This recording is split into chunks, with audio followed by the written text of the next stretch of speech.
পাবেনও না, বিশ্বাস রাখুন। আর যদি করে, আমার থেকে কোনো খারাপ মুখ্যমন্ত্রী ওরা দেখতে পাবে না। বাংলায় নতুন বিজেপি সরকার গঠনের পর থেকেই নবান্নের আইন শৃঙ্খলা নীতি নিয়ে নানামুখী চর্চা চলছে। তার মধ্যেই শুক্রবার দুপুরে বিশ্ব বাংলা কনভেনশন সেন্টারের সাংবাদিক বৈঠক থেকে আইন অমান্যকারীদের উদ্দেশ্যে এক চরম ও নজিরবিহীন হুঁশিয়ারি দিলেন মুখ্যমন্ত্রী শুভেন্দু অধিকারী। স্পষ্ট ভাষায় সাফ জানিয়ে দিলেন, রাজ্যের ধর্মের দোহাই দিয়ে যারা আইন নিজের হাতে তুলে নেওয়ার চেষ্টা করবে তাদের বিরুদ্ধে নবান্ন কতটা কঠোর হতে পারে। এরা প্রথমে একটু ভাতটা টিপে হাঁড়িতে যেমন আমাদের মা দিদিরা রান্না করলে দেখে না সিদ্ধ হয়েছে কিনা, আমার মনে হয় তারপর থেকে আর কিছু দেখতে পাচ্ছেন না আপনারা, না পাবেনও না, বিশ্বাস রাখুন। আর যদি করে, আমার থেকে কোনো খারাপ মুখ্যমন্ত্রী ওরা দেখতে পাবে না। ঈশানদেব চ্যাটার্জি, আনন্দবাজার অনলাইন। সুন্দরবাবু, আপনি একাধিকবার বলেছেন যে এটা কেন্দ্রীয় সরকারের 12 বছরের বিষয়ে সাংবাদিক বৈঠক, কিন্তু পশ্চিমবঙ্গ সবে 1 মাস হলো ডবল ইঞ্জিন সরকারের স্বাদ পেয়েছে। আপনি সে সম্পর্কেও বলেছেন যে এই 1 মাসে আপনার উপলব্ধি কি কি।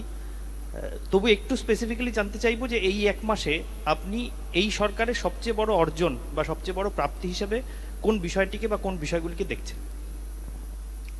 দেখুন, 1 মাসে মূল্যায়ন করা খুব মুশকিল। যে কাজগুলো অগ্রাধিকারের ভিত্তিতে করা উচিত, বিএসএফ কে জমি হস্তান্তর থেকে সেন্সাসের কাজ চালু করা থেকে অবৈধ অনুপ্রবেশকারীকে রাস্তা দেখিয়ে দেওয়া, এই ধরনের কাজকে অগ্রাধিকার দিয়ে যে জনকল্যাণের সুযোগ 21টা বিজেপি বা এনডিএ পরিচালিত সরকার পাচ্ছে, আমাদের রাজ্যের মানুষ পাচ্ছেন না। তাকে বাস্তবে রূপায়ণের ক্ষেত্রেই অগ্রাধিকার দিয়েছে। আমি আমার নেতৃত্বে পরিচালনাধীন বিজেপি সরকারের মূল্যায়ন এই 32-34 দিনে আমার পক্ষে করা সম্ভব না। আমি এই মূল্যায়নের ভার জনগণের উপর ছেড়ে দিতে চাই।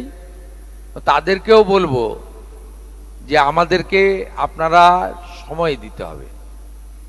আমরা যেটা অগ্রাধিকারের ভিত্তিতে করা দরকার করেছি, যেটা অগ্রাধিকারের ভিত্তিতে করতে হবে সেটাও করব।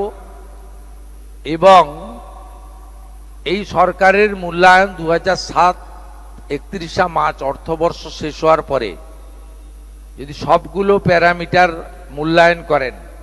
পার্ক সার্কাস ও পশু বলি বিতর্ক।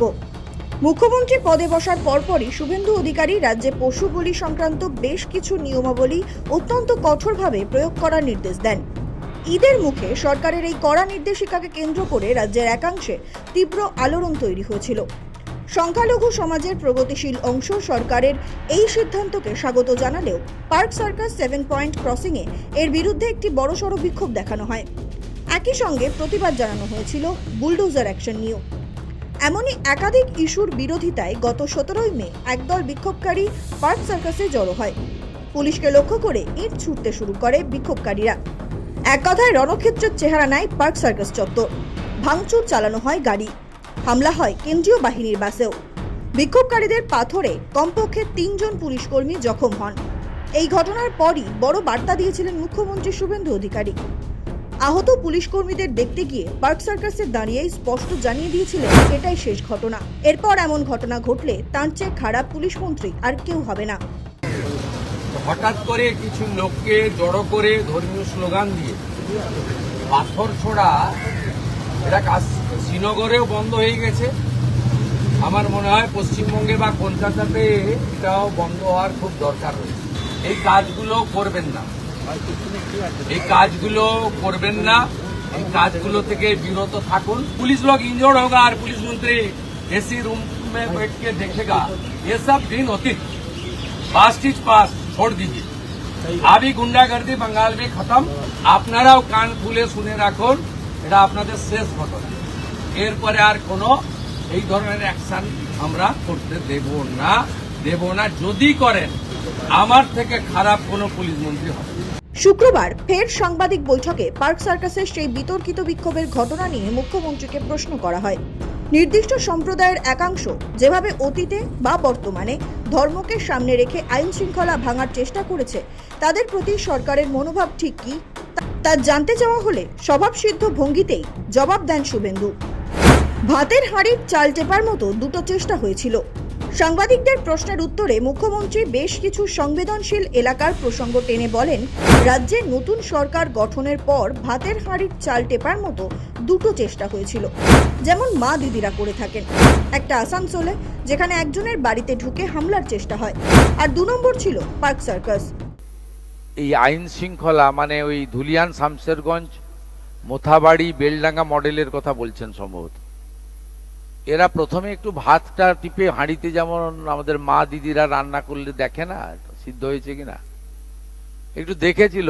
আসানসোলে একটা হাঁড়িতে হামলা করে আর পার্ক সার্কাসে কিছু পুলিশকে ঢিল মেরে, আমার মনে হয় তারপর থেকে আর কিছু দেখতে পাচ্ছেন না আপনারা, না পাবেনও না, বিশ্বাস রাখুন। বিক্ষোভকারীদের এক হাত নিয়ে মুখ্যমন্ত্রী অত্যন্ত আত্মবিশ্বাসী সুরে বলেন, সেরকম হলে তার থেকে খারাপ কাউকে দেখতে পাবেন না। বিশ্বাস রাখুন, আর যদি করে আমার থেকে কোনো খারাপ মুখ্যমন্ত্রী ওরা দেখতে পাবে না। মুখ্যমন্ত্রী দ্ব্যর্থহীন ভাষায় স্পষ্ট করে দিয়েছেন যে তার সরকার সম্পূর্ণভাবে দেশের সংবিধান মেনেই কাজ করবে, কিন্তু কোনো রকম তোষণ বা আইনহীনতাকে প্রশ্রয় দেওয়া হবে না। পার্ক সার্কাসের পর রাজ্যে যে আর কোনো বড় অশান্তি মাথাচাড়া দিতে পারেনি, তাকেই নতুন ক্যাবিনেটের প্রথম বড় সাফল্য হিসেবে দেখছে শাসক শিবির। শুভেন্দু অধিকারীর সরকারের এই সিদ্ধান্তকে সমাজের একাংশ সাধুবাদও জানিয়েছেন, কিন্তু ধর্মের আড়ালে গিয়ে কেউ যদি প্রকাশ্য রাস্তায় গুন্ডামি করে বা প্রশাসনকে বুড়ো আঙুল দেখায়, তবে যে তিনি 1 ইঞ্চিও জমি ছাড়বেন না, তা আরও একবার স্পষ্টভাবে জানিয়ে দিলেন মুখ্যমন্ত্রী। সৌভিক সান্যালের রিপোর্ট, সময় কলকাতা।